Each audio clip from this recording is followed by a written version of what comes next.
perkara ini berlaku dan apakah yang dimaksudkan dengan laknatullah itu, laknat Allah itu dalam ayat itu. Itu soalan saya, Ustaz dan Da'i. Terima kasih banyak, Ustaz dan Da'i. Assalamualaikum. Waalaikumsalam warahmatullahi. Terima kasih Tuan Omar Abdul Majid atas soalan yang ditanyakan berkenaan dengan sifat jahiliah masih lagi ada dalam masyarakat dan diri kita pada hari ini. Dan saya tanyakan kepada sidang penonton semua, sedar ataupun tidak, sudah 1 jam setengah kita bersiaran pada hari ini untuk membincangkan tentang surah Muhammad ayat 21 hingga ayat ke-25.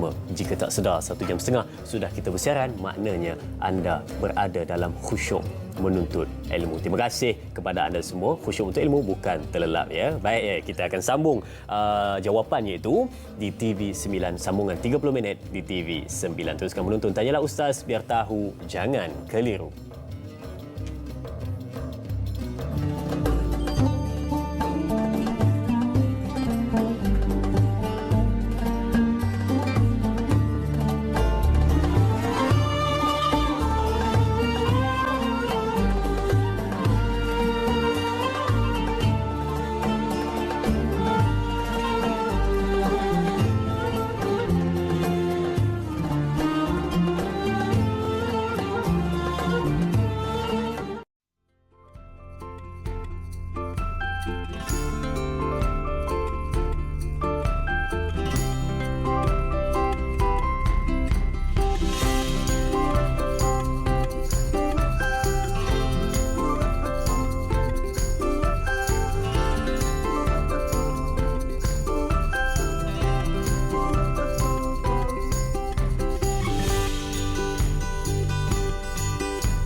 Dan untuk itu kerajaan memutuskan untuk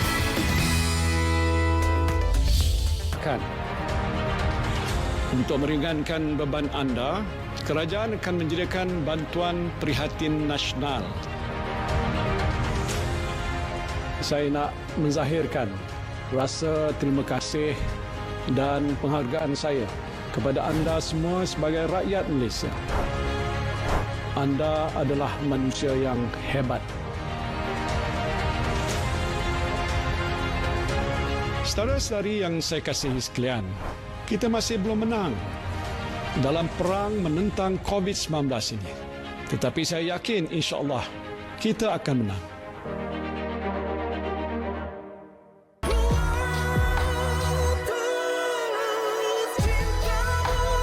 Kau ni dah kenapa? Kau jangan sibuk masalah aku, boleh tak? Kau sakit tak? Kalau awak nak tahu, dia ni bekas suami saya. Dia ni lelaki tak guna, tahu tak? Aku dah pesan kau jangan sibuk kan? Asal kau nak pukul dia? Ha? Awak ambil upah jaga budak dengan jaga rumah saya ni dalam waktu yang sama ke? Beri sedikit waktu. Isnin hingga Khamis, 10 malam, terbaharu di Samarinda, TV3. Apa yang ada di Borak Kopitiam minggu ni? Sabtu, kepentingan menjaga mata, rawatan juga fashion cermin mata.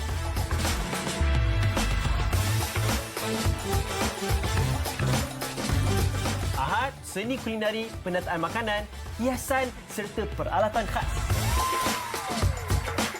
Bestnya topik minggu ini. Dan semuanya berada di mana? Borak Kopitiam TV3. Kita sememangnya menantikan rookie-rookie di minggu-minggu akan datang. Yes, kita ada 4 lagi rookie yang terbaru. Kita ada Afiq Shazwan, Haris Daniel, Juvina dan juga Zarif Singh. Jadi jangan lupa 28 November 9 malam hanya di TV3 Vocal Mania.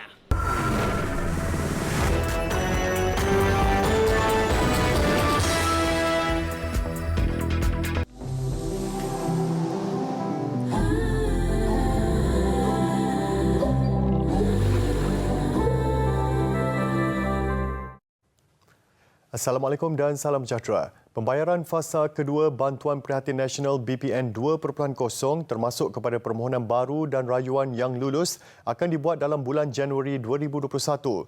Menteri Keuangan Datuk Seri Tengku Zafrul Abdul Aziz berkata, tempoh permohonan baru serta rayuan BPN 2.0 juga berakhir pada 15 November lalu. Mengenai bayaran fasa pertama BPN 2.0, sejumlah 4.5 bilion ringgit disalurkan kepada lebih 9.86 juta penerima. Ia merangkumi 7 juta penerima daripada kategori B40 dan 2.86 juta penerima daripada kategori M40 setakat ini. Datuk Seri Tengku Zafrul berkata demikian dalam laporan Unit Pelaksanaan dan Koordinasi Stimulus Ekonomi antara Agensi Nasional Laksana ke-29. Sementara itu, bagi Geran Khas Prihatin GKP, Datuk Seri Tengku Zafrul berkata mereka yang membuat permohonan sehingga tarikh tutup 31 Oktober boleh menyemak status permohonan bermula 27 November. Manakala pembayaran dijangka bermula pada 30 November. Dijangka 200,000 PKS Mikro layak bakal menerima bantuan one-off berjumlah RM3,000 dengan bayaran keseluruhan RM600 juta.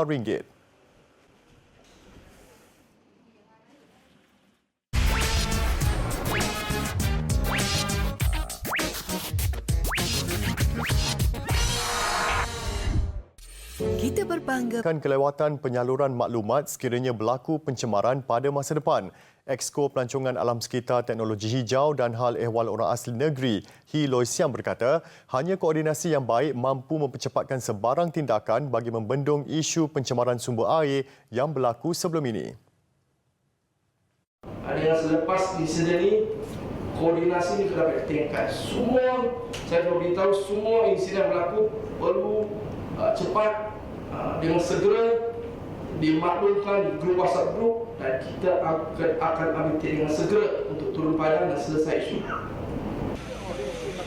Menurut beliau, hasil mesyuarat Jawatankuasa Kecemasan Pencemaran Sumber Air di Selangor Isnin lalu mendapati maklumat mengenai pencemaran yang berlaku di Loji Kumbahan Indah Water Consortium IWK di Taman Velox Rawang baru-baru ini lewat diterima. 10 November lalu, Loji Rawatan Air LRA Rantau Panjang serta Sungai Selangor fasa SSP 1, 2 dan 3 dihenti tugas dan menyebabkan gangguan bekalan air tidak berjadual melibatkan 1.12 juta akaun pengguna di Lembah Kelang.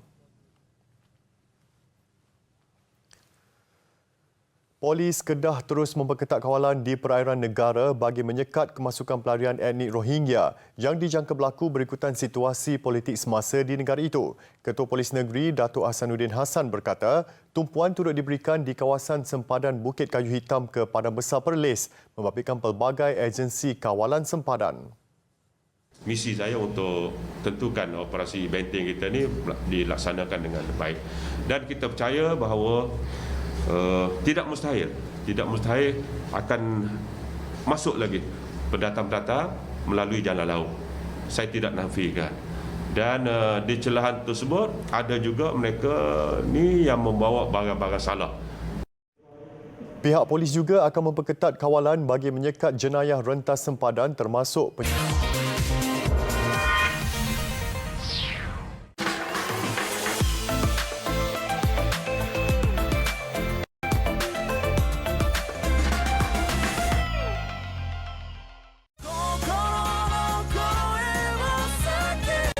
berdadah jenis ganja di Bandar Putra Kulai Johor. Ketua Polis Johor, Datuk Ayub Khan Maidin Piche berkata, kesemua mereka ditahan Polis Unit Rondaan Bermotosikal URB, Ibu Pejabat Daerah Polis Kulai di sebuah taman permainan. Pelajar kita tangkap tu, dia orang kumpulkan RM40 seorang. Dia ada 5 orang kan, RM40 ada 5 orang RM200. Dia orang beli dadah. Yang tu yang kita rampas tu. Yang 3.29 gram ganja tu. Pembekal yang tadi yang kita tangkap, yang baru kita tangkap 23 tu pun memang ada rekod dadah. memang tak kerja. Memang kerja dan mengedah dadah lah. Sementara itu, Datuk Ayub berkata, polis kini sedang mengesan baki 19 dari 40 orang pembekal dadah dan juga pengguna dadah secara kecil-kecilan berusia 20 hingga 30 tahun yang dikesan di negeri terbabit. Dalam operasi khas Jabatan Siasatan Jenayah Narkotik dari 29 September hingga 8 Oktober lalu, pihaknya menangkap 21 orang.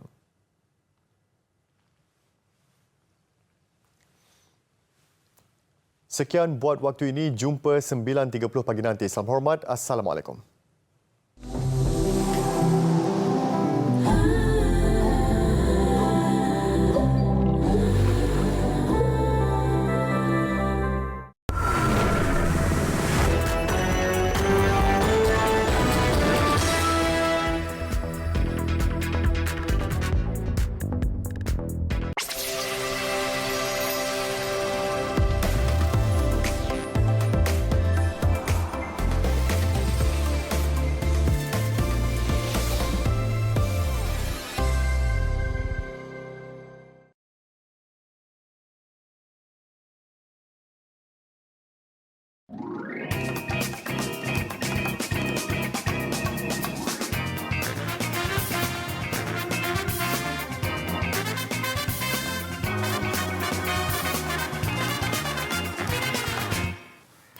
Assalamualaikum, selamat pagi. Salam sejahtera. Malaysia hari ini, edisi 20 November 2020, hari Jumaat bersamaan dengan 4 Rabiul Akhir 1442 Hijrah. Apa khabar semua? Semoga dalam keadaan sihat walafiat segalanya. Dan semua kita dalam keadaan semangat hari ini. Anda bertemankan kami di studio. Saya Sofia Nur Salihatun. Dan saya Marsila Hassan. Assalamualaikum. Diharapkan anda semua sihat. Terima kasih kerana memilih kami untuk menemani pagi anda hari ini, hari Jumaat. Penghulu segala hari. Harapkan segala urusan kita dipermudahkan hari ini. Baik, hari ini Sofia, kita nak berkongsi pelbagai topik-topik menarik. Pastinya sesuatu yang bermanfaat untuk dikongsi bersama penonton kita.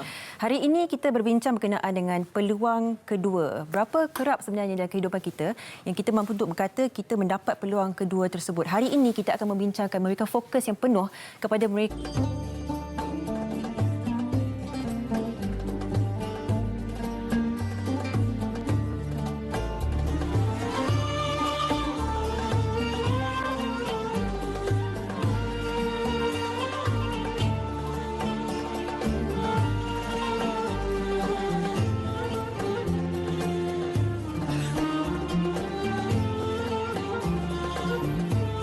Baik, kembali meneruskan perbincangan kita. Terima kasih dan terima kasih diucapkan kepada semua penonton setia Tanyalah Ustaz yang masih bersama menyaksikan sehingga ke penghujungnya.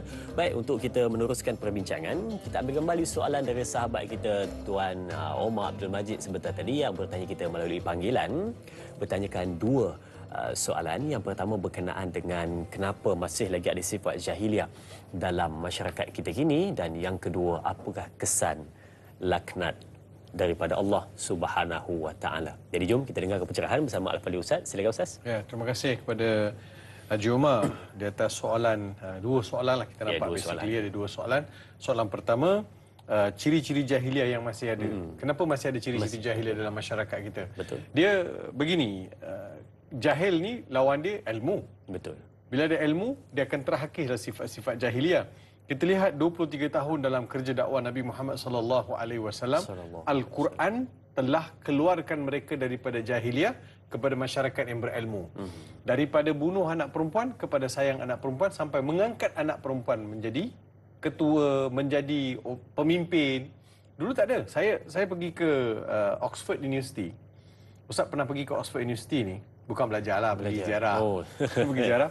Ustaz ada melawat seorang profesor, dia nama Dr. Akram An-Nadawi. Profesor Dr. Akram Nadawi dekat Universiti Oxford.